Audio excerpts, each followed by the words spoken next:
If you get hot. Alright. Alright, we're ready to get started. We have Lieutenant Tim Robinson here from the Sheriff's Department, Hamilton County Sheriff's Department. And he is becoming an expert on human trafficking, unfortunately.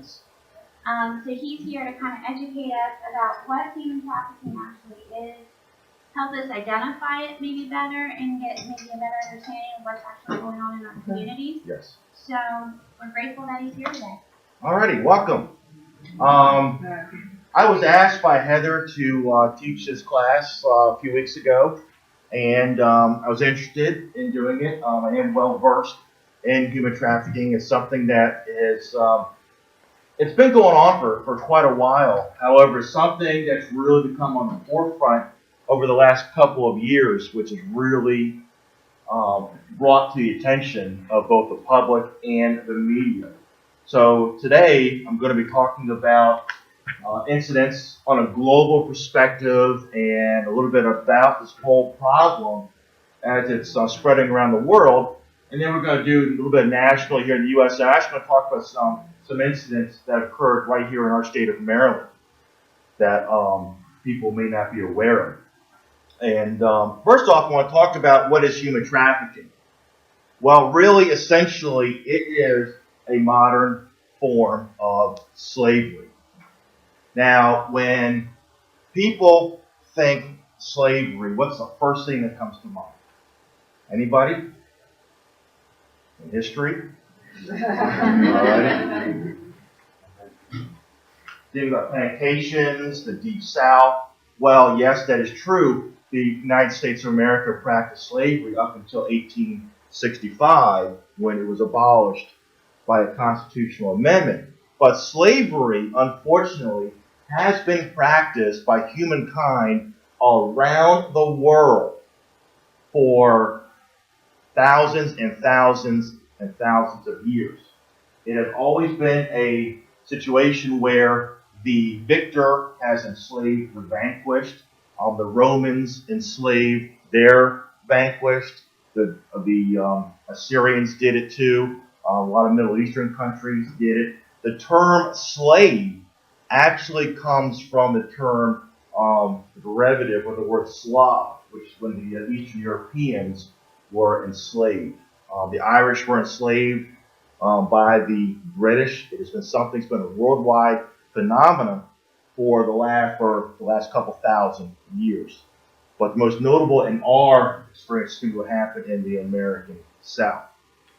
Millions of people, the vast majority of them from the continent of Africa, came here to the Western Hemisphere.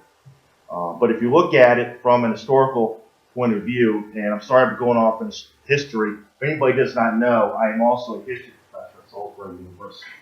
So I like teaching about history, so I know a lot about the slave trade. For every we look at the large amounts of Africans that came to the Western Hemisphere, and they were the largest group that came to the United States of America after the English. For every one that came to the United States of America, 9 were going to Central and South America and the Caribbean. The vast majority went to the Caribbean. But let's talk about the modern world today here in 2012. The modern form of slavery, which this is. This is a modern form of slavery, and how people are getting involved in it. It's the same thing. They're coming into this country through smuggling. They're not just walking in here and saying, "Here I am. I'm going to be one of these new modern-day slaves." They're being smuggled in. They're being brought in clandestinely, and they're brought in for 2 reasons. One, just like the slaves out of history, they're brought in for forced labor. But the largest reason they are being brought into, especially here in America, is for sexual exploitation. That is the vast majority of why they're coming here. And again, just to recap, the 13th Amendment actually makes slavery illegal in the United States of America. If anybody seen the movie Lincoln? Pretty neat movie. Does a great job And that's what the whole movie Lincoln is really circles around the 13th Amendment. About that neither slavery nor voluntary servitude except as a punishment. So yes, we can stick you out and make you clean up trash on the highway, but except as punishment for a crime where the party shall have been duly convicted. So again, slavery is illegal in the United States of America, just like it is in most countries around the world. Why? Why is this going on? Everyone take a guess? Money, exactly. Oh, you already got my slides. I'm sorry. I'm saying, you guys are on point. All right, this is people are making money, and if people find a way to make money, they're going to do it whether it's legal or not. And we have a hard time as a society keeping people from doing things that are illegal. Just look at what we tried to do with keeping people from drinking alcohol back in the 1920s. We could not stop that. Drugs, unfortunately, are coming into our country. We're trying to do the best job we can do, but people still have a desire to bring drugs into our country and sell it because it's profitable for some people. They're willing to take that risk. Just like it's profitable for people to bring these people into the United States of America and smuggle it. And it's staggering. It's scary when you think about the ages of some of these people, especially when you think of the one fact that most of the young girls that are smuggled in or transported for these purposes are between the ages of 12 and 14. I mean, that's scary. When I have a 12-year-old daughter. I look at her, and it's scary to think of something like that happening to somebody that age. All right, who is trafficked? Well, boys and men are trafficked either for forced labor or for people that would be attracted to somebody like that.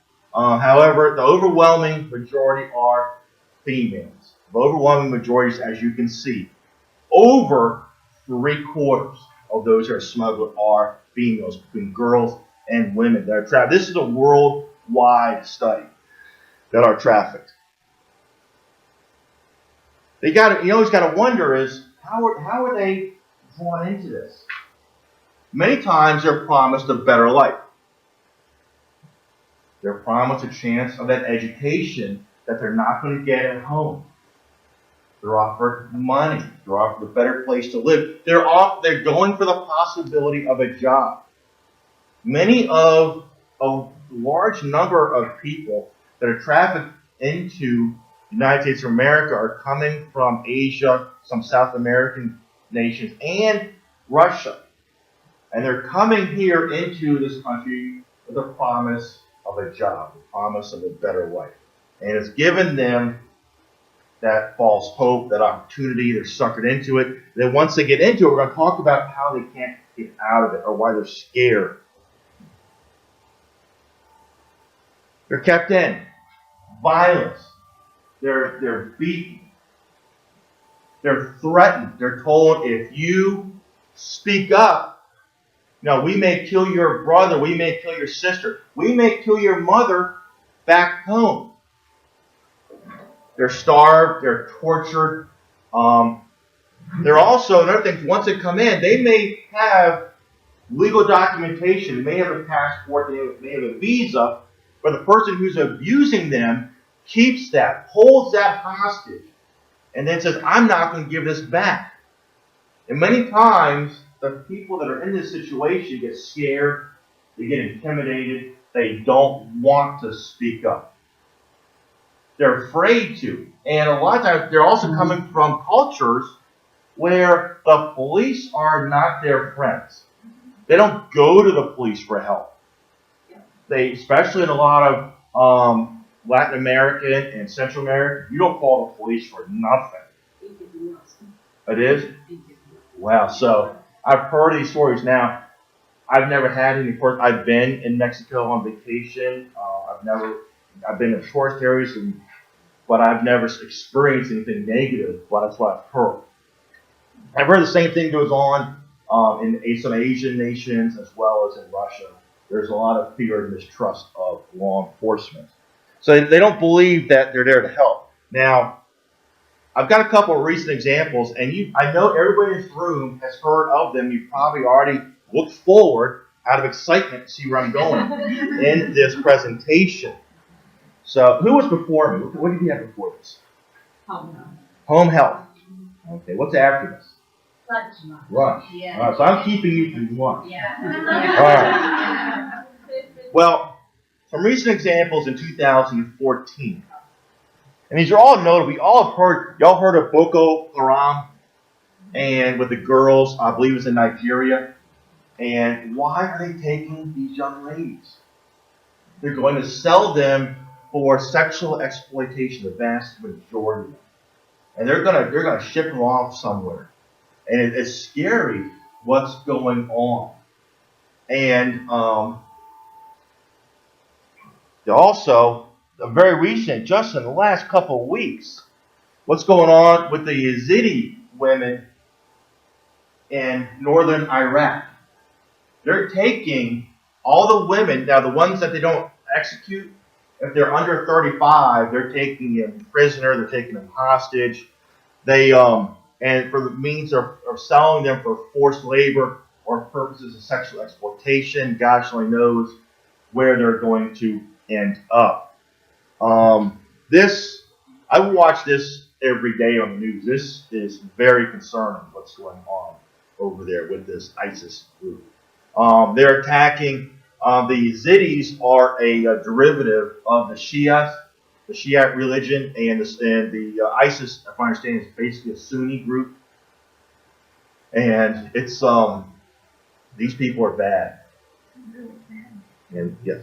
I've read that selling women is their major source of income.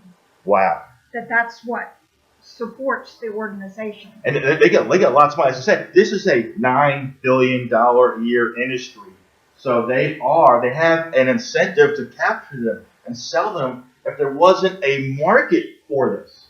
There is a market worldwide, whether it is in Europe, whether it is in America. There is a market for these young ladies. Thank you, Rich. There's a market for this. All right. For the people that are being smuggled internationally, anybody know, if you haven't read ahead, or maybe what is the number one destination? I don't know. The number one destination for these smuggled people internationally. It's right here in the United States of America. Wow. Number one destination. Scary, isn't it? You said bringing them here? Yes, where if they're smuggling them internationally.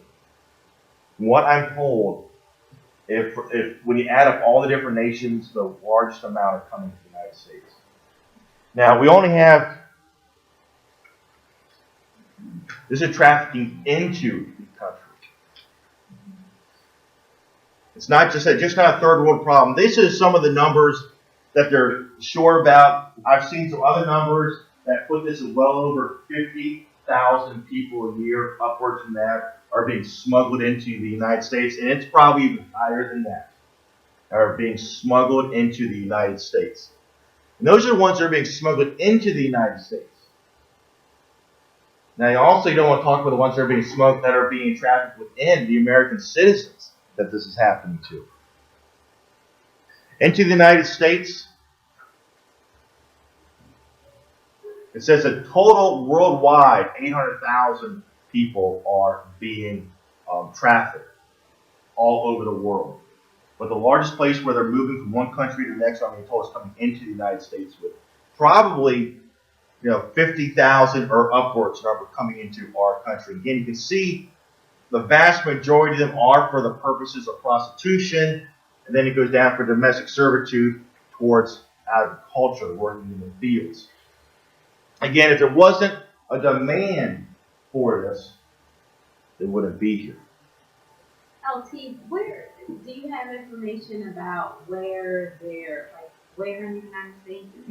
This is perfect. Yes, I do. Oh. Do you know why? Well, what? Why we import so many slaves into the United States Well, for sexual exploitation. What's wrong with our people? Well, there's a desire for it, I think. Right. And if there's a market for it, and you look at things, I'm going to talk about it here in this presentation, you look at whether they're working on the street or whether they're working in various parts of the sex industry, massage parlors, there's all different kinds of facets of where they're ending up. And certainly they're going to different cities, going to different events.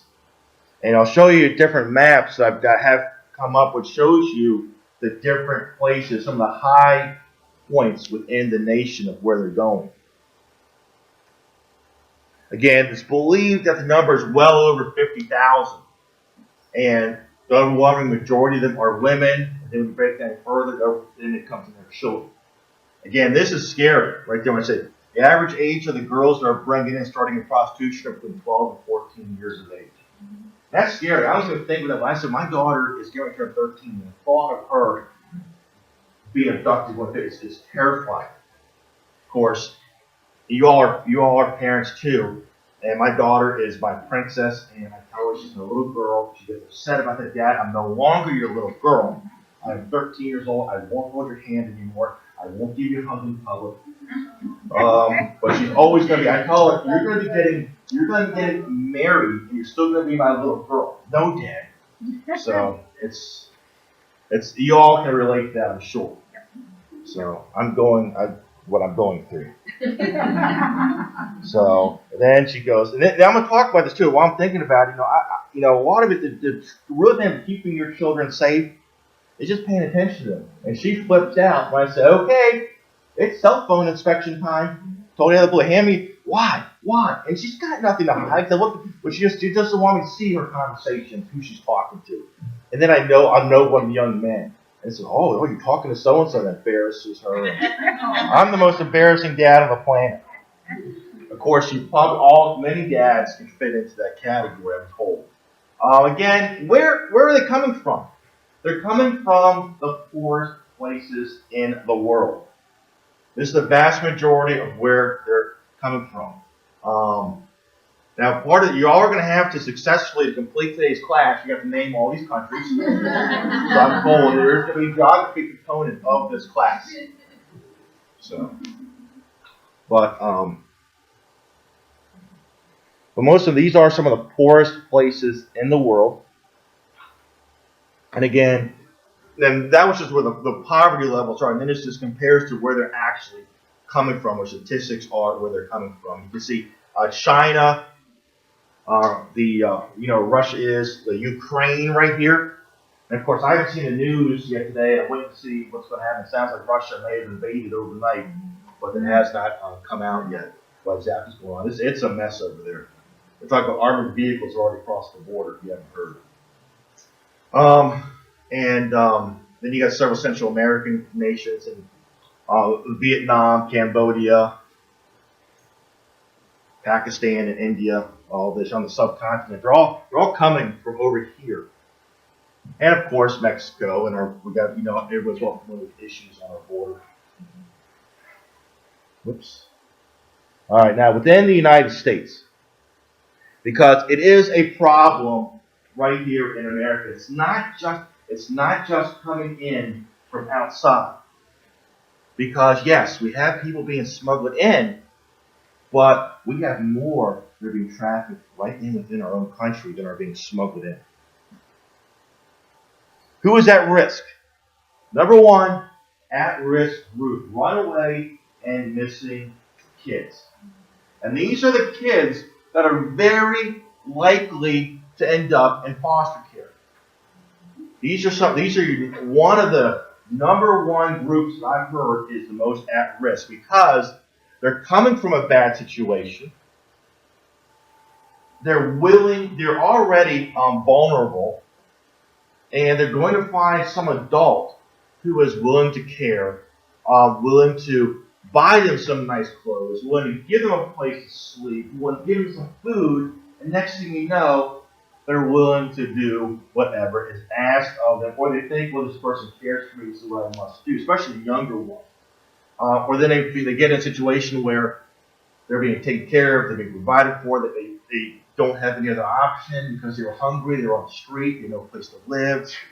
It's a way out of a miserable existence from them, and they don't realize they're making the situation worse by what they're doing. Again, also, how else a lot of these people meet their would-be abusers or people that put them in this? I found this. I found this online. I love it. It says, you should see who your daughter met online last night. Again, I always make it my business to know what Facebook is and look at her face. Same thing, Facebook time inspection. So now I've got to familiarize myself because I have no idea what Snapchat is. I don't know how to tweet. I can't figure that out yet. So I moved behind the eight ball. I'd like to. When I think there's some other ones out there. Instagram, can you like talk back and forth on that? It's not just pictures. See, I don't understand all of it. It's amazing. And everybody's got a phone that takes pictures. They all have it. Everybody's got a picture. In the video, and you don't know where those things are going to end up. And it's scary, the information. And it's scary, the information that's out there on the internet. And if you haven't done it yet, Google yourself.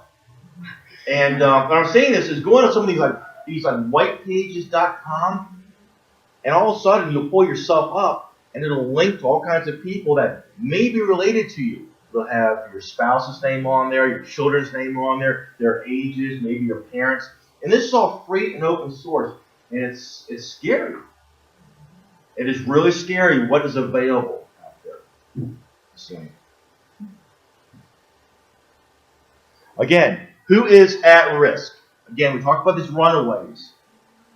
But also, there are minors out there that think they know it all. They run away. You all have met one or two in your lifetimes. And they want to live independently. And there are young adults that are living independently. Or who else are minors living with adults that they're not related to. Some of these minors that are runaways or probably that have met new friends. Socially marginalized children. Kids. And these are some of the kids that may not have good social skills. They don't have a lot of friends. And they're so hungry for friendship. They're so hungry for having that closeness with somebody that when that's offered to them, they grab a hold of that. They're so hungry for it. And again, the children that are most vulnerable in this group are children from the age of 12 and 17 years of age. 12 and 17 years of age that are falling into these traps. Another big factor is drug use. That is influencing how these kids are getting in trouble. That's heroin. If anybody has not heard about it, it's one of the worst things to come to our jurisdiction right here. Right now, it is the drug of choice of drug abusers. It's very scary what we're seeing that's doing to our communities. And it does not know any boundaries. It's hitting every community, every different, all social, economic groups. It's hitting everybody. People who you would, it's even college students. I'm hearing that they're having issues on the college campus. They're having issues all over the place.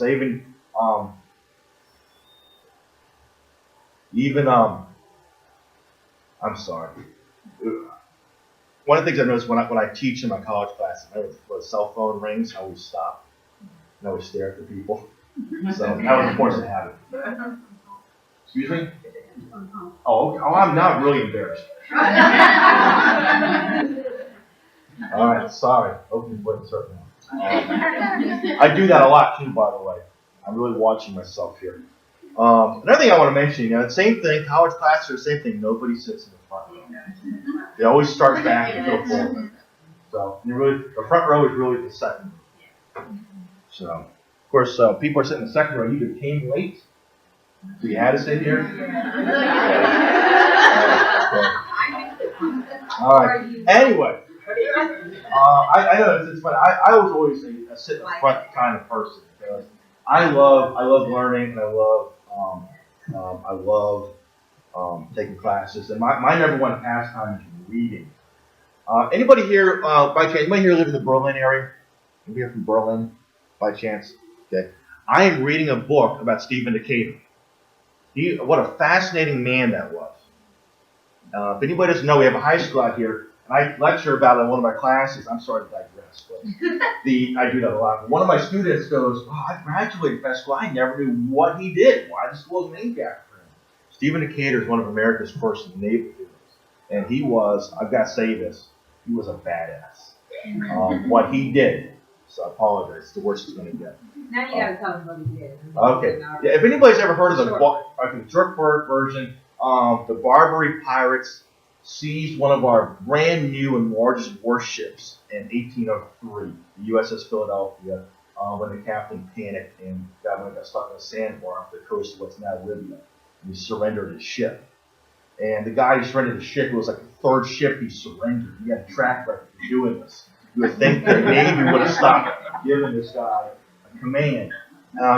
Anyway, so to deprive they're called Tripolitania, it wasn't Libya then, from having access to this huge American warship that was the envy of all the other Barbary coast states. Stephen Decatur led a small raiding party dressed like Arabs and burned the ship to the ground. While I was in the harbor, they destroyed it. So he did some other leading some naval raids. And his claim to fame is he was a very experienced duelist. He killed a couple people in a duel. And that's how he met his demise too. He was killed in a duel himself. All right, getting back to drugs. Heroin is. He should be the mascot of his own school. What's that? She should be the mascot of his own. Who's that? Stephen King. Yeah. Who should be the mascot? He should be. Oh, you hear it? He is the mascot. Yeah, but it's called. Yeah, but is it? It's not like the Rams or. Oh no, so I don't know what kind of mascot it is. I don't know what the mascot. Maybe make it a boat. She said it's a seagull. Oh, seagull. Oh, Now here's another question. People think that Stephen Decatur was just born in Berlin. Stephen Decatur moved from Berlin when he was like 4 or 5 years old, and he never came back. So, but that was his claim to fame. Stephen Decatur Sr. was living in the Berlin area, what would be Berlin. All right, back to drugs and heroin. Heroin is back to why I'm supposed to be. Heroin is destroying our communities. And I never, for the life of me, would always say, why would people just wake up today and say, today's the day I'm going to do heroin for the first time? But it is a progression on how they get there. One of the things that seems, especially with the rise in the use of prescription pain medication, a lot of the natural progression moving to heroin, but it's scary, the amount of people that are involved with heroin in our society. It's not just a Lecompton County problem. It's not just a Maryland problem. It is a nationwide problem. All right. Again, this was the clearest picture I could get. This is provided by the operation or the Polaris Project, which is a national organization which is headquartered right in Washington D.C.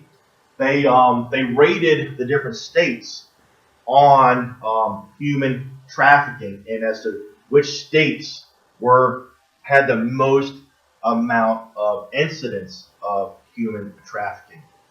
And it's hard to read, but it's the heaviest, the ones, it starts with the green being the heaviest, having the most. I believe that Washington and Seattle really surprised me. But California, Texas, Florida, obviously, where then you can see that some of the countries are surprising of where they're seeing, and a lot of it is they're going into either different service industries, but again, the vast amount of where they're heading into is going into prostitution.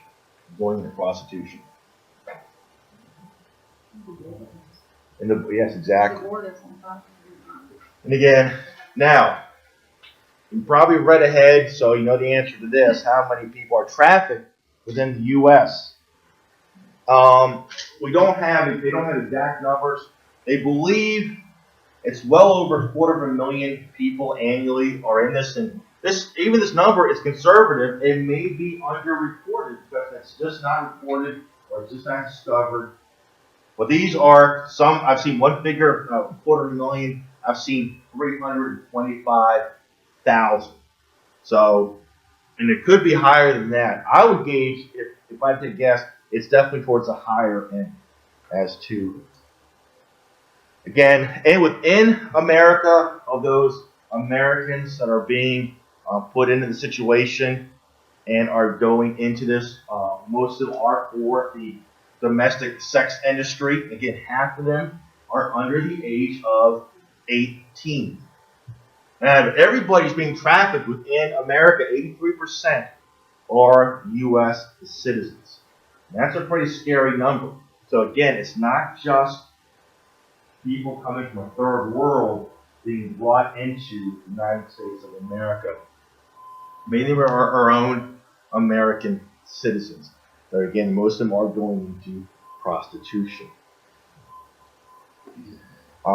Again, shows you some good examples of, these are all the different, we're having some of the biggest cases of human trafficking complaints and investigations, and it mirrors on the map. And you wouldn't think, Washington State, but obviously California, Texas, and Florida, and you can see where it comes up the East Coast, up around where Boston and Massachusetts are, corresponds to the other map that I was able to find.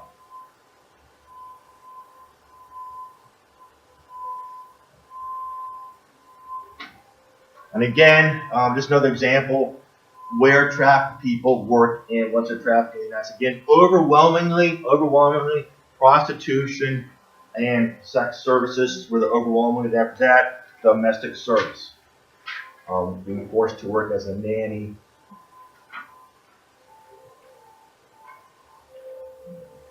All right, number one event. Have you all read ahead to find this? The number one event for sex trafficking in the United States? Super Bowl. The Super Bowl. And that was surprising. The Super Bowl is the number one event for sex trafficking because you don't have people just coming to the game. You have people coming to hang out to the party and celebrations. It's estimated that the Super Bowl coming to a city will bring in 500,000 people to the city. 500,000 people. And out of those 500,000 people, you got some people that are coming to town for some nefarious reasons. And they want to have a party. They want to have a good time. People do go to the Super Bowl destinations without tickets to the game. Because there's more to just the game. There's all kinds of parties, all kinds of events. And that is, and it really came up to light and started getting national publicity. But it was 2 years ago when the Super Bowl was in New Orleans. I think it was 2 years ago when they started talking. That's when it really started getting national attention. And last year when the Super Bowl was in New York, they talked about the huge task force they have just to combat this. And it's really come to light in the last couple of years just how bad this problem is surrounding one of America's best events. I've never been to a Super Bowl. When the Redskins make it, I'm going to go again. So I keep saying to myself I'm going to do that. I'm so excited when they played this week, but I keep telling myself it's only preseason. Again, it says estimated that 500,000 people will show up for these Super Bowl weekends. And again, there are people that are looking for this kind of entertainment that the sex industry is providing. All right, let's talk about trafficking right here in Maryland. It goes on right here in Maryland. All right, I got some really neat videos that are these are real life stories from the news. All right, hopefully they play on this computer. We will find out.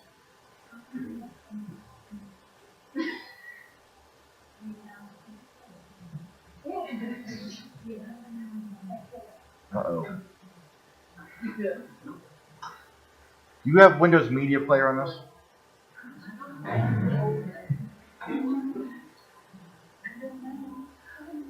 No, let's see.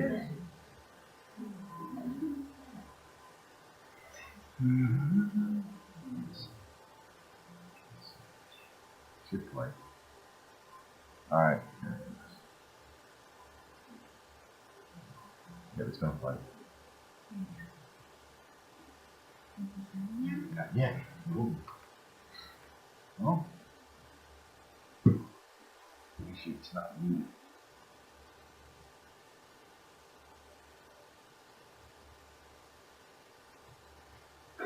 Now, why is that turned up?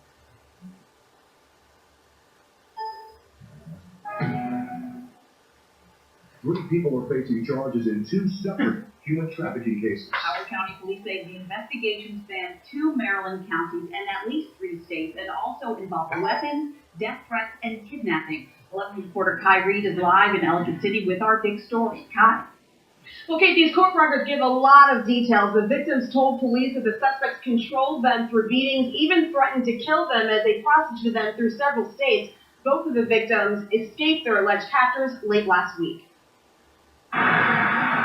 The victim in one of the cases fled to this fire station in Sykesville on October 3rd. Police say she had a black eye, bruises, and told a detailed account of being made to have sex for money. When our officers arrived, they asked who had committed the act, and ultimately they were able to determine that it was someone that she was identifying as her pimp. Investigators identified the suspect as 32-year-old Craig Anderson. According to the victim's account and court records, Anderson beat the woman regularly and moved her around in different states for 2 years, forcing her to perform sex acts with various men. The woman told police that Anderson posted ads for her and other women on the website Backpage.com. The second case brought to investigators' attention the very next day started in Rhode Island. The victim, who fled to a gas station in Elkridge, said that 2 people, a man and a woman, kidnapped her in Rhode Island on October 1st. She told police that the suspects also placed her in ads on Backpage.com and for 3 days threatened to hurt or kill her if she didn't do what they said. We believe that the suspects both were involved in the kidnapping of this young woman in Rhode Island. We think that they then traveled through Connecticut and New York into Howard County, and it just so happened that she was able to free herself long enough to walk into a gas station while she was here in our jurisdiction. The victims in both cases were able to provide detailed descriptions of cars and license plates. Investigators first located Anderson at a hotel in Anne Arundel County and then arrested him during a traffic stop. After those charges were filed, we found that assault rifle in his trunk and some ammunition, so certainly this is someone that we were concerned about for this girl's well-being. The alleged kidnappers from Rhode Island, Gary Maddox and Amina Phillip, were arrested together during a traffic stop in Elkridge. It is coincidental that we've made back-to-back arrests in cases that are unrelated, but sadly, we in law enforcement know that human trafficking is becoming more of a problem and an issue. We have detectives assigned full-time to look at those issues as well. So there's a high level of awareness here because it's a concern. And now police say that the Howard County victim, the Anderson's victim, is from Howard County, and the Rhode Island victim said that the suspects promised her odd jobs in order to get her into their car. All of these suspects are being held on $750,000 to $1 million bond. Reporting live in Howard County, Kai Reed, WBAL TV 11 News. Goes on right here in Maryland.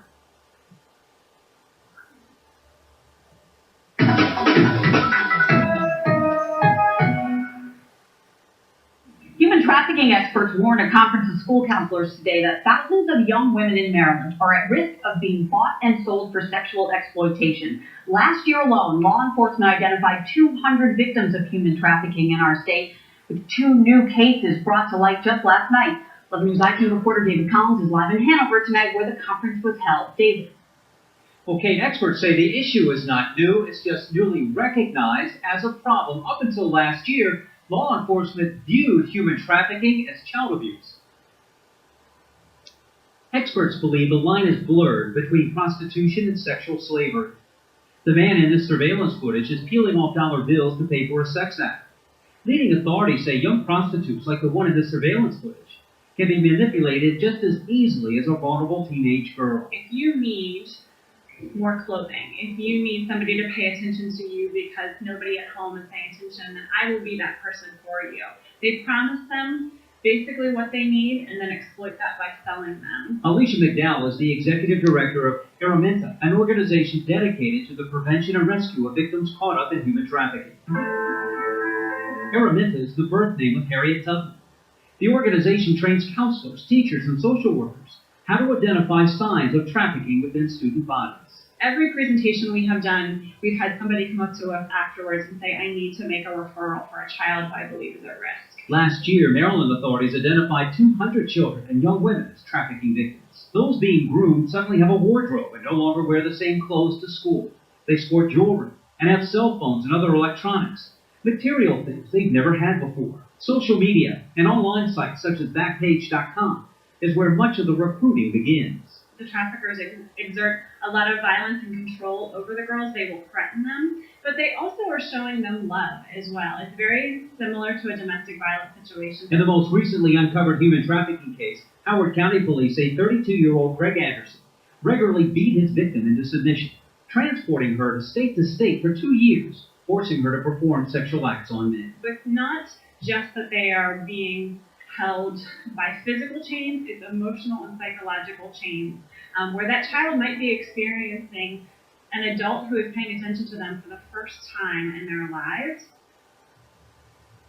Those moved to want to help combat this problem are encouraged to consider supporting Run for Their Lives 5K race in Kingsville. For more information about that race and its cause, you can go to our website at WBALTV.com. Reporting live from Hanover, David Collins, WBAL TV 11 News.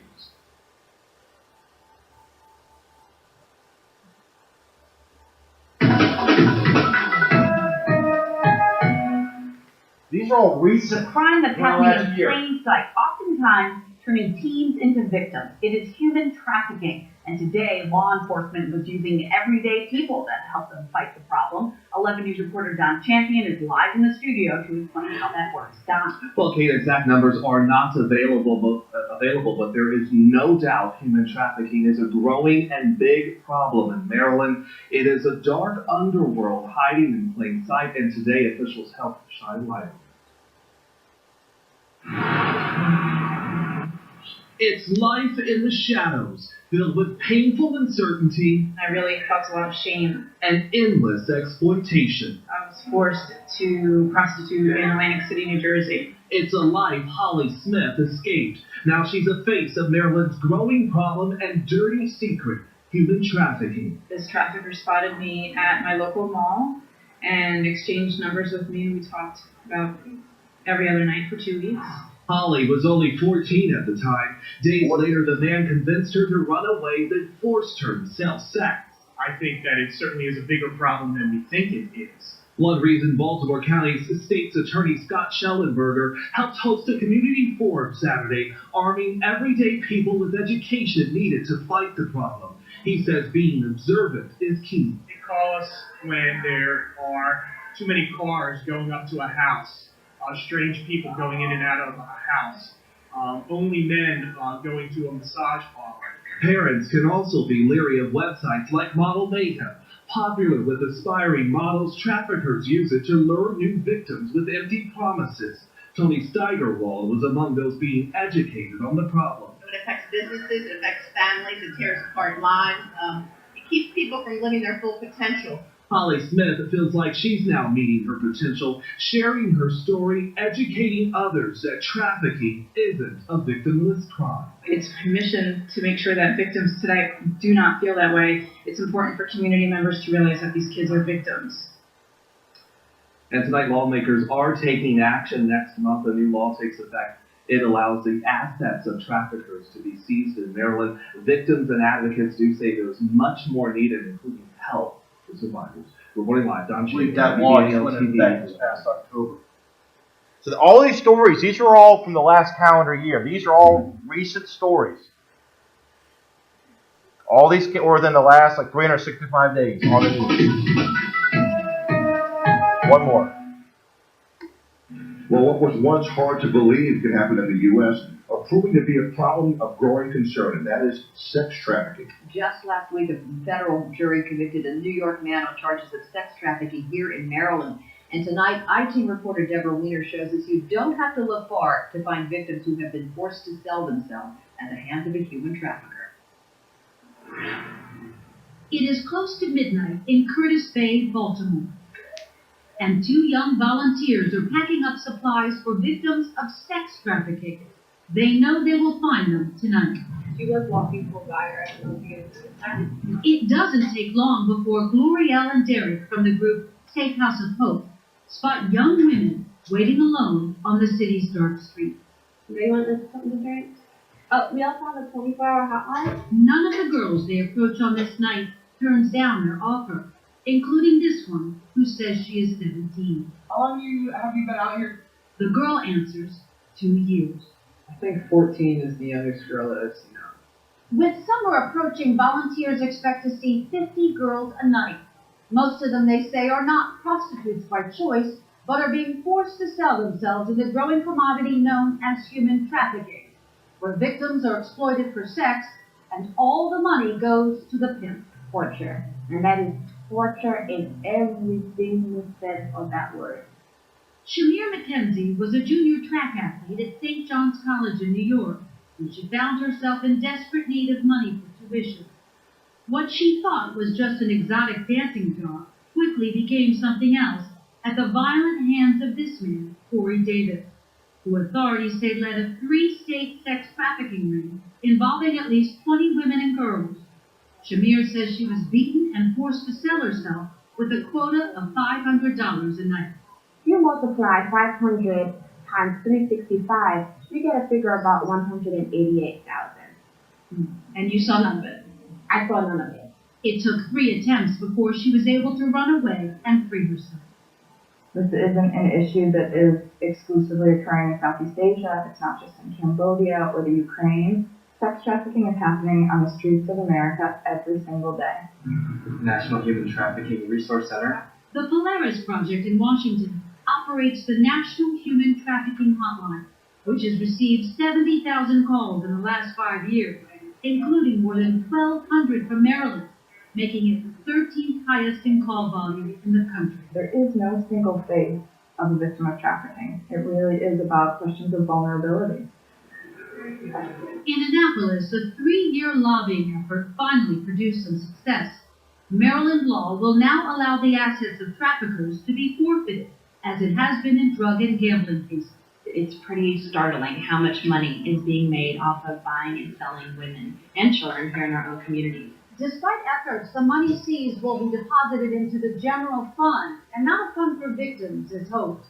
3 other bills to increase penalties and mandate police training in sex trafficking failed.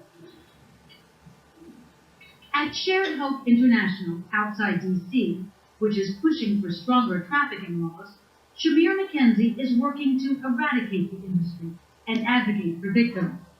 In a strange twist to her case, she now has to register as a sex offender because she was convicted for driving minors across state lines for prostitution. Another thing she says she was forced to do. One day, we'll stop criminalizing the victims and see them as who they are, victims, not perpetrators. Changing public perceptions of the girls on the street is a top priority, a shift in perspective that advocates say must occur if trafficking cases are going to diminish at all. For the 11 News I team, I'm Deborah Wheeler. Incredible story. Well, next week, the state holds its 2nd annual conference on human trafficking, focusing on those who work in the trenches to help the victims. And then I showed you these to let you know these are all real, recent stories from right here within our own state. Now, I need to successfully get back into my PowerPoint. Let's see. Current slide. There we go. All right. Now, we talked about the little bit of the overview of what human trafficking is. Now, what is probably the most beneficial to you as parents is how to recognize a victim of human trafficking. It's very important because sometimes you may be scratching your head and say, how do I recognize this? Well, they went over a little bit on some of those videos. A lot of it is some of the psychological signs that some of these, especially these young kids, are going to be showing, demonstrating. They're going to be, obviously, they're going to be anxious, they're going to be fearful, they're going to be scared, they're going to be withdrawn. They may not want to talk to you because they just came from a situation where they were abused. They might be depressed. You might see some overt signs of injury because they were beaten where they previously were.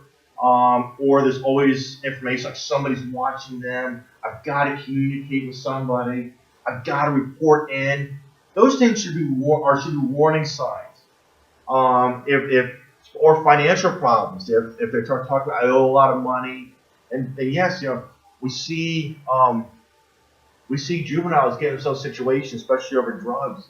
And we just had a situation last week here in our county, in the Hebron area, involving drugs, where some guy, it made the news, and guy was buying his marijuana from somebody. He decided either he wanted to go with a different supplier, or he wasn't happy with the product, or wasn't happy with how much the person was charging. Well, the would-be marijuana dealer shows up at his house and basically says, either you buy my marijuana at an inflated price, or I'm going to kill you. Yeah, we ended up locking this guy up, by the way. The guy was great. We pulled out a semi-automatic handgun, racked the slide, and pointed it at everybody in the house. And we did arrest him. But, I mean, we're seeing youngsters, they're getting involved in these kind of situations without realizing the ramifications. How about this? If you have a youngster and they said, they don't want to tell you about their history, they don't want to tell you about where they come from, they have no identification, they're afraid to leave the house, they're afraid to go out in public, especially somebody who might be, also don't want to also rule out recent immigrants or people that have trouble with the English language. That could also, all these things put together should all be, good warning signs.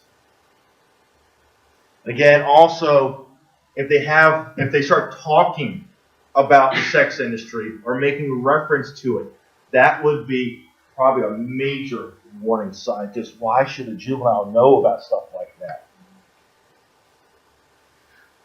Strange traffic at a residence. We get calls all the time. Cars going up at all hours of the night. It's not limited to any particular area of the county. We're seeing it all over the place. We've done raids with our tactical unit into some of the best neighborhoods here in Salisbury over drugs. So look at strange traffic at the residence. Young girls, 14 or 15, around an older boyfriend. That's not normal. Substance abuse. History of runaway. Talking about staying in hotels. Talking about traveling the country. A 15-year-old should not be going out traveling the country by him or herself. All of a sudden, this youngster showing up with gifts. Strange gifts. A new iPhone, new jewelry, a new laptop, car, anything. Access to a car. Again, what I said, developing an interesting vocabulary. Using terminology that, is not appropriate for their age or stuff that, how do you learn that? Of course, kids are learning stuff a lot younger than we did, but still, there's still certain things, they shouldn't be talking about freely. Why don't these victims speak up? Again, the control of the abuser. They're afraid. They're afraid of being beaten further. They're afraid of violence. They're afraid of somebody else being punished for what they're doing. Guilt. They feel guilty. They feel ashamed. They kind of just want to ignore the problem. Maybe it'll just go away. Maybe I'll wake up tomorrow and everything will be fine. But it doesn't work that way. It's just going to get worse. I even thought about this when you hear about the kidnapping of the two Amish girls yesterday. They found them safe. They were found safe. And I was like, oh my gosh, I'm sitting here getting ready for this presentation. That's the first thing that came to mind when I heard about this. But they have found them. I don't know any of the details surrounding their finding. I just know they were found. If I think I know a victim, I've always gone, even in my law enforcement career, I've been doing this for 22 years. And I still remember my first sergeant who told me, when I'm out on the street, if something doesn't seem right to me, then check it out. just check it out. Look into stuff. And you can do it in a non-invasive way. You know, if something doesn't seem right, just start asking some questions. Ask some simple questions. But the most important thing is to remember that if you are coming across a victim of somebody who is a potential victim of human trafficking, remember it's not their fault. They did not ask. The overwhelming majority, they did not choose that lifestyle. So everything that I've seen is just to be accepting, be compassionate, be non-judgmental, because it's not their fault. They are true victims. These are victims. And build that trust. You build a trust. You build a rapport. It's amazing the information, the openness that you're going to get when you build that trust relationship. Everything is about trust. All right, so on the precautions. Again, as parents, I tell every parent that I talk to about how to help keep their children safe. Number one, openly communicate. Openly communicate. Don't say, "Oh, I'm not comfortable talking about that." Because if you're not comfortable talking about that with children that you're responsible for, just remember somebody else will. You want to make sure that you control and they get the right information. But be open with them.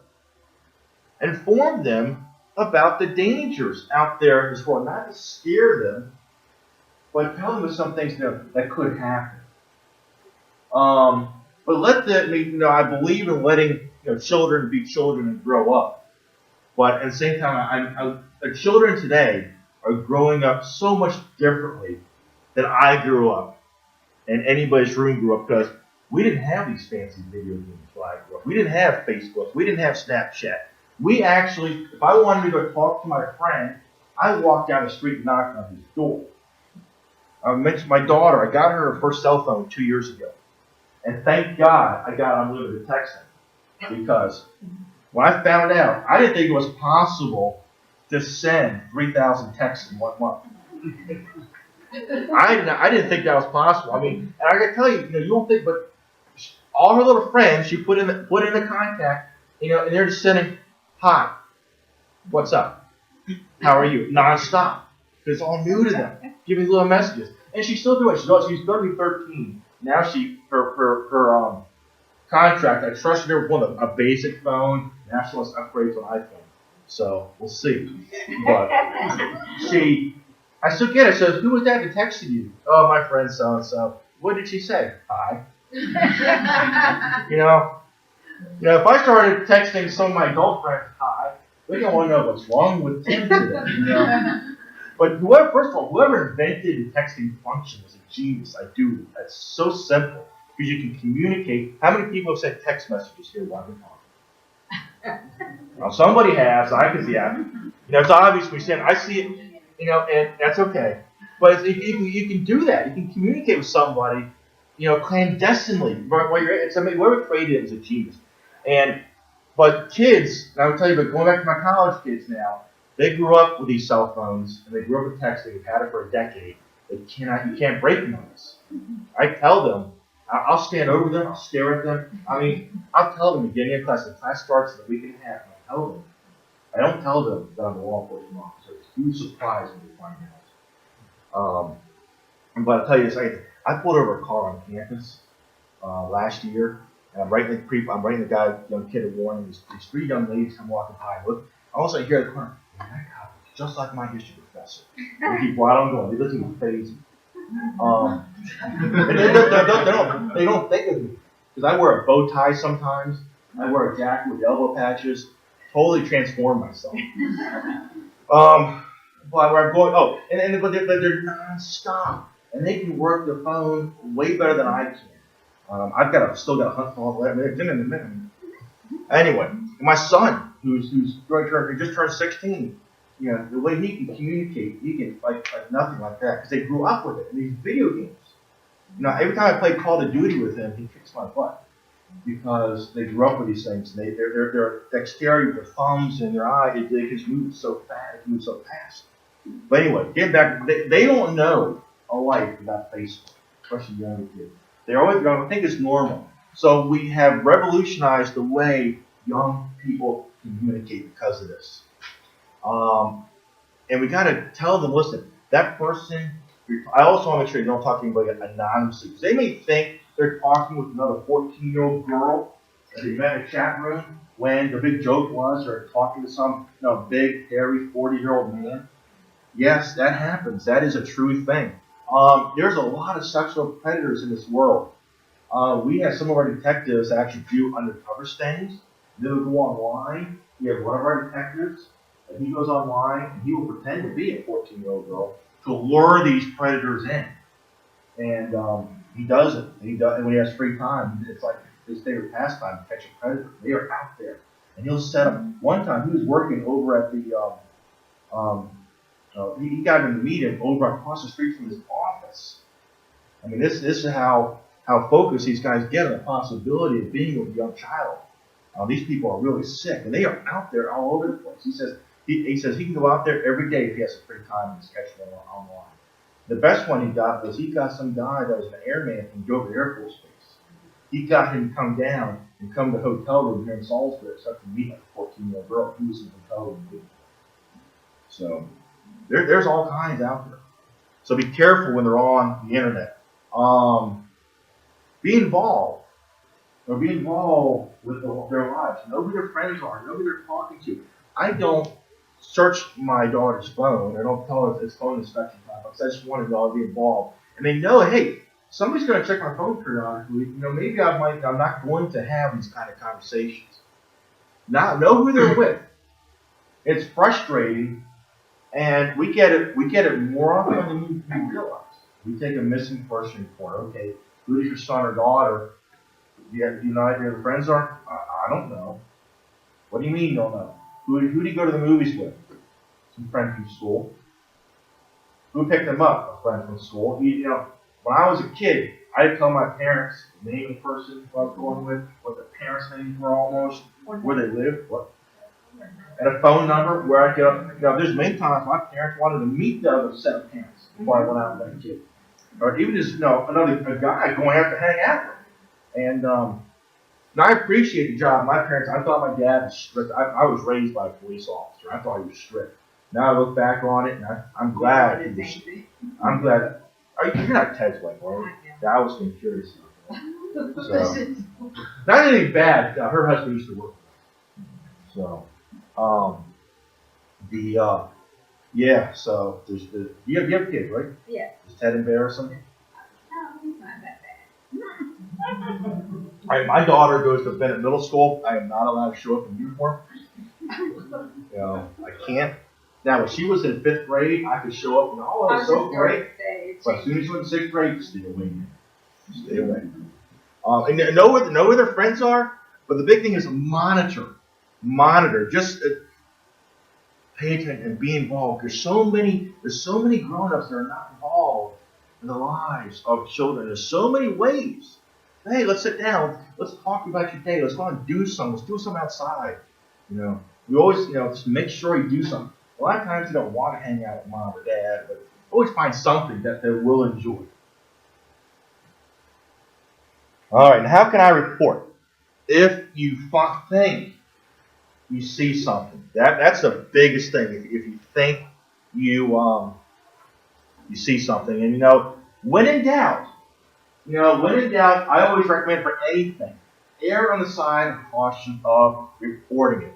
Even if you think, whether it's you think someone's breaking into your neighbor's house, or whether you think you might have been a victim, whatever, always err on the side of reporting it, because you'd much rather, show up and find out there is nothing there. Or there's no burden to find out, we could have come the day before, but it cost something or prevented something from happening. That's our job. That's what we get paid. Don't ever, if it's, if you're reporting something in good faith, don't ever think you're bothering us.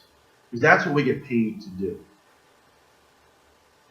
And I'll trick you to read this. It is in your handout. This shows you this is the actual law in the state of Maryland that somebody could be charged with if they are involved in human trafficking for these purposes. So, yes. I have a question. Sure. I don't know if you know anything about it, but these young women who do come from like the Ukraine or China or wherever, what happens like once like they're found? I mean, do they go back to that country, or do they stay like in the United States? Well, that's a very good question, because if they come in, a lot of it depends. Now, I think they can, there's an opportunity to probably claim refugee status, and more likely than not, if they are true victims, more likely than not, I'm only guessing that I really don't have a good answer, that they're going to be allowed to stay if they could provide a stable situation for themselves. I'm guessing, yes, they'd be allowed to stay. But maybe they may want to go back home. Maybe they may want to go back home. If y'all notice, there is a huge, it's amazing, there's a huge influx of Eastern Europeans that are coming to our, especially you go to Ocean City, and you always pick up the accents right away. Just go to the boardwalk. A lot of the workers on the boardwalk are all, and I feel bad for them. I find out the conditions that some of them are living in. I mean, they're living in like 20 people in this little apartments. I mean, those are some other issues too that Ocean City's got to deal with. So, you had a question? I had a question. It's really to the group that work with foster kids.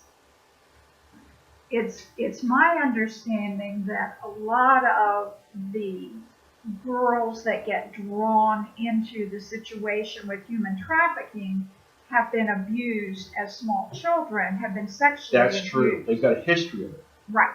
So, do we educate these girls that have been sexually abused about human trafficking and how not to get caught up in that? And that might be a rhetorical question or a question for later. But are we doing that? Are we educating girls about how not to get pulled into that? If they're a risk population, which would be foster care and history of sexual abuse.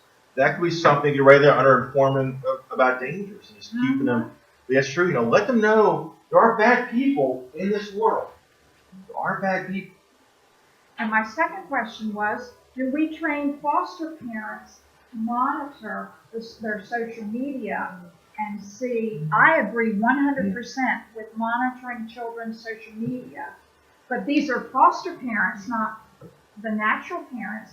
But do we encourage them to monitor? I don't know. That's two things I'm taking away from your presentation. That's fine.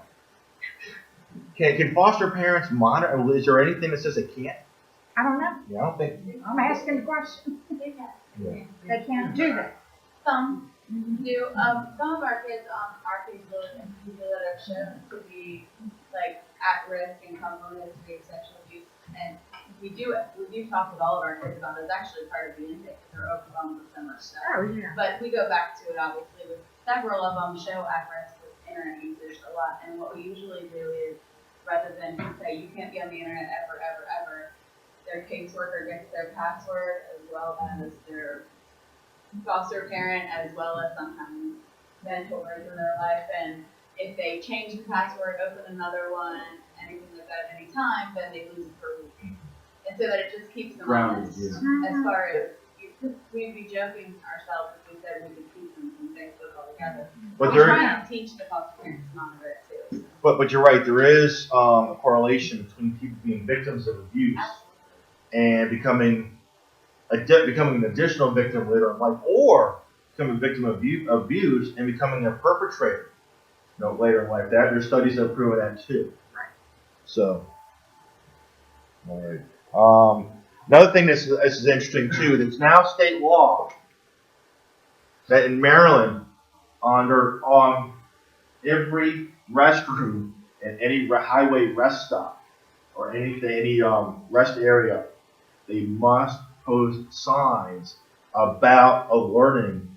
I have not seen any of these, but I almost wanted to go up to our tourist information center in 13. I'm not sure if that legally qualifies or they have to do it for our restroom there, about whether or not, about how to get help and the phone number if you believe you are a victim. It is required to be posted down on the highways. Again, because how are these people being moved? They're being moved in automobiles.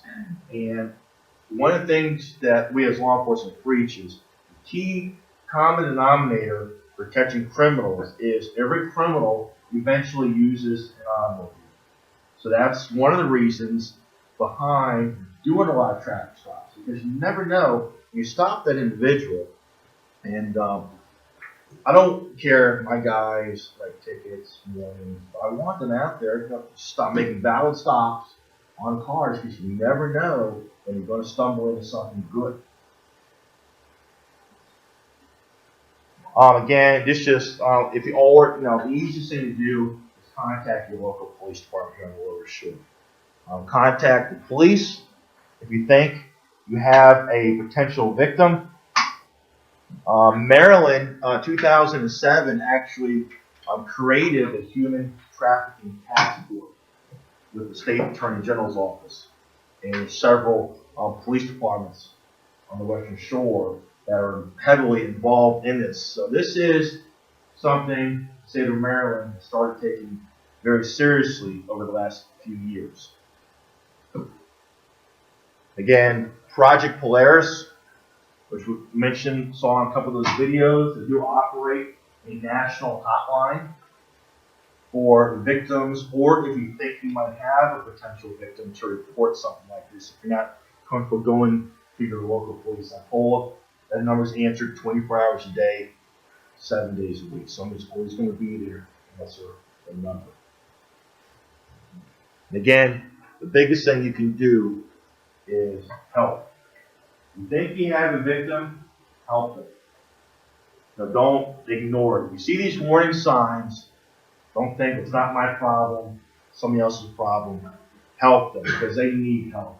Many times we're in situations where they cannot help themselves, either because they physically can't, emotionally can't, psychologically can't bring themselves to. You need to be there, look out for the warning sign, help them. This is a real problem in our society. As you see, it's a real problem in our state. And unfortunately, unless we have a major turnaround, it's only going to get worse. But we need to educate everybody, especially people like you, to watch out for the warning signs. And that's the end of my presentation. You have lunch coming up, but if anybody has any questions, I'd be happy to entertain anything, or anything about the police, and you guys have any questions in general. Do you have anything else? Not, get this. Yes. If the police pick up a young person that's being trafficked, yes, where do you take the young person after you pick them up? That's a good question. One or two things usually happens in that situation. First place, we would try the Department of Social Services to locate a place to temporarily place them. Because one thing is, we're not social workers. We're not necessarily trained, and we want to get them somebody to keep an eye on them, be with them, and help them. The other thing is, we do have other Department of Juvenile Services does have access to other kind of similar things like transition houses, people in private homes that are willing to help some troubled youth, people that don't need to be incarcerated, but they're people that need some sort of supervised environment. So we usually go one of those two routes. We usually try social services first. If that doesn't work out, we have juvenile services. Yes. Many times the women or the child are strict with everything too, because they don't have an ID, and one person can get a social security card for having chewing clothes. So it's good to have the person to try to help them. And we've had kids that have been in bad situations, and looking back, my career, that have been victims, and maybe they were being. I'm going about several years ago. I remember once we were able to get a hold of somebody at 2 o'clock in the morning to come take a youngster, and it's been so long ago, I don't remember the exact details, but I remember getting a hold of somebody in one of these transition beds locally. And these folks are some very special people. They want to come out at 2 o'clock in the morning if they have to take somebody back into their home. So there's a lot of special people that are willing to be there for these kids and help save these children, because our children are our most valuable commodity in our society. If we're not going to take care of them, who will? So I heard a saying recently. Somebody said that was very special. Says, if not me, then who? So really, it starts with number one, watching out for somebody. Don't ever assume, well, maybe somebody else down the road will take care of it. Maybe the next person, maybe they got it. Never assume that anybody else is following up, taking care of it. Make that effort, because we're never, ever going to make fun of you because you called us and said, no, well, I'm trying because you didn't just make this up. Something led you to believe that you may have a potential victim. So if you think you have a valid claim, call us. We do not mind looking into this. We want these children to be safe. Yes. I would guess that among this population, you probably see a lot of depression, substance abuse, STDs, and so they need a mental health and a physical health screening. Are you aware of how that takes place? Normally, we would turn that over to social services, and they would start the ball rolling for us, because or juvenile services. We would not leave, we as law enforcement would not leave the kids to their own devices. We do notice that when they are coming in with either substance abuse, or they've got a laundry list of medications that they're on too, that we come across. So we do try to make sure they get in the hands of a professional. And again, normally we call social services. That's normally the first stop when we're looking for help, and they've been pretty responsive. I actually have a lot of cell phone numbers that if we get stuck, I'll call somebody at 3 in the morning on a cell phone. Now I've got yours, so we need help. But I know. I would have found you, don't worry. But we it's all about, we're not going to leave any stone unturned until we're sure that kid's in the right place. Speaking about stones unturned, in the two videos, it was clear that there's a Craigslist backwards. Are those websites allowed to operate to give the task force leads? Why would those websites exist unless they're just to be monitored? Because they're obviously. Well, good. I don't normally go on Backpage. I have for gated because it's actually interesting, it's scary. You can actually put in the city. You can put in Salisbury, and people still advertising in Salisbury. You don't know if they're really in Salisbury. You call a cell phone number, they probably bring somebody down to you. But yet, we have tried to contact a couple numbers. We had I was talking to one of our detectives the other day. We actually try to be proactive, and they will actually reach out, try to send text messages, and try if they can see if they can set up meetings. So we are very proactive in that to see what we can do. And sometimes it's prostitution is a problem in Salisbury. And again, you have the kids that are being trafficked into that industry, but you also have people that are getting into other reasons because of drug abuse. So it's something that between us and the city police that we do attack here in Salisbury. And it's one of the underlying uglinesses in our community. And I guarantee you, I could drive right down 13, and between going to, especially this time of day on Friday, the Fridays are the big days for prostitution in Salisbury. You know why? Yeah. So I guarantee you right now, and it's Friday morning. Friday mornings are big. Don't understand that, but right now I could probably drive somewhere. I could probably start down in college. By the time I got up to, I don't even go back right for the car dealership far. I'll see at least one. There's one on the side of the road that I believe is a prostitute. Yeah. They are. There's a couple that I see regularly that I know that they're locals in this. But we do try to we do operations to try to get them off the street, but they go right back. Is there any, in regards to the web pages, is there any way that the feds or somebody can try to cut this people off? I don't know. what the federal government's doing. In a way, they're there because it's actually giving us the information. So that's beneficial. We actually have architects go on there and they reach out and say, hey, I'm so-and-so, can I meet you? I meet you here. And we try to set that up, and you never know. And see, a lot of times they respond, and sometimes they don't. So it's funny because we've actually looked at the ad. It says, please be advised, no law enforcement are allowed to contact us. Blah, blah, blah. I'm like, yeah, okay. Yeah, right. But, it's a sad fact in our society. People are willing to pay for it. There's a demand. That's why it's huge. So, and it's always funny. I've actually been on some of these prostitution busts. And it's really something when we see something. Sometimes we'll attack the prostitutes. Sometimes we'll attack the people that are picking them up. And it's always something else to find out. Oh, I didn't mean to do this. It's a spur of the moment thing. And a lot of them are from out of town. We locked up a guy. He worked for the Department of Public Works for Ocean City. He came to town to get some equipment, supplies. A lot of people was in town. He was going to, I'm sure Ocean City they found out, fired him. But so yeah, it's pretty interesting. So it's actually a lot of fun being in a hotel room when they come to bring them in and send them down to bed. So I'm in the Johns, not the prostitutes. I have a question. The state law actually has changed, or it will be changing starting next school year as far as the compulsory age of attendance for school. Okay. It's going to go from 16 to 17, and by 2016, 17 it's going to be 18. Okay. The kids have to be in school. Okay. Now, I didn't know that. That's good. Oh, really? Oh, yeah. That's what they should be.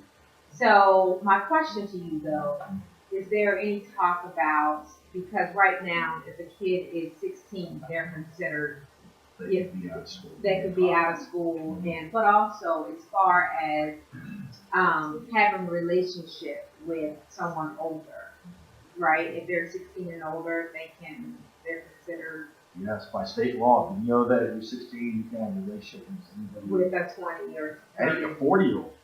yeah. So do you see that changing, or have you heard It anything should. about that changing?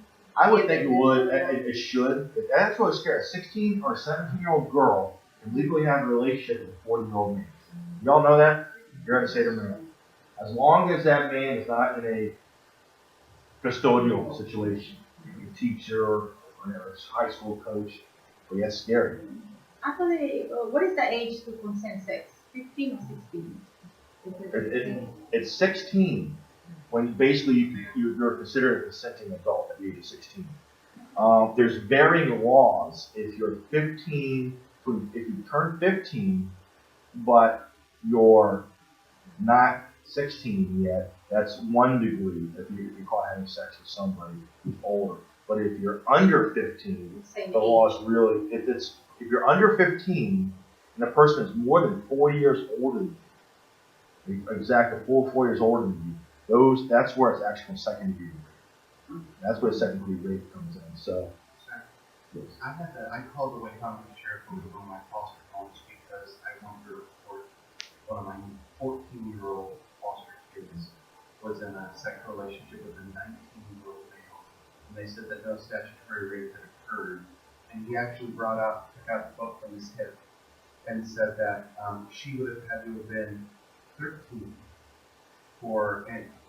if she were 13 and he was 19, then statutory rape occurred. Or if she was 14, he was 21. I believe there's a 4-year difference.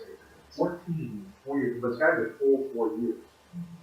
It can't be 3 years, because you can still be, it can't be, I have to double check on it, but she was a full 4 years. She was 14 and he was 19, and the sheriff and the sheriff's department said, Because from 14 to 16, 16, that's one range.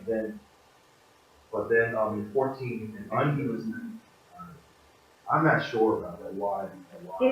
I am sure it's 4 years. Yeah, It's a full Under 4 years. 16 and Under 4 16, years. there's full 4 years. frustrated me too, and it frustrated the foster mom too. And I Don't would, get me wrong. It should be. It's a full 4 years. Or yeah. Mark, take No, it up to the when next did it happen? level. When did you make that report? that was back in late April, early May. All right, give me a call directly at my office. I can get it at. I'd be happy to. Please. I have the gentleman's name, I know his birthday. Chilling into the scumbag. I know everything. Yeah, but yeah, please let me know, that's wrong. Yeah. Because there's, Now keep in mind though, there are some people who, we have some kids, you know, some young ladies who look like they're a lot older than they are. So, you know, I would be very, I mean, Doesn't certainly matter. they're, right, I understand that, but what I'm saying is that doesn't necessarily mean this person, I don't know the circumstances. But, you know, they get I know the find circumstances. themselves. I'm sorry, we've been telling tales at dinner. I know the circumstances. Oh, okay. I was just. yeah, I would be happy to do that. Sure. Thank you. Please, please, you can call the sheriff's office, Lieutenant Robinson. I'd be happy to do that. Are you staying for lunch? What's for lunch? It's all day. Sure. Lieutenant Robinson will be joining us for lunch if you guys have additional questions. Thank you. Well, very interesting. Thank you very much. Oh, you're welcome. This was my first presentation on this subject. You said your first run through, huh? What's that? You said this is your first run through? For this subject. This is the first time I've taught this. So let's see it or not. Yeah, let me know. Yeah. I didn't see it. I don't think I've ever seen it once. Well, you know he's been awesome. Yeah. Yeah, actually. Yeah, okay. Actually, Computer this afternoon. Are you gonna need this afternoon? I don't think so. Okay, I'm gonna go ahead and shut it down. Okay. If that's okay. Oh, I gotta shut that down too. We can re-plug it in so you don't lose your battery. Okay. I moved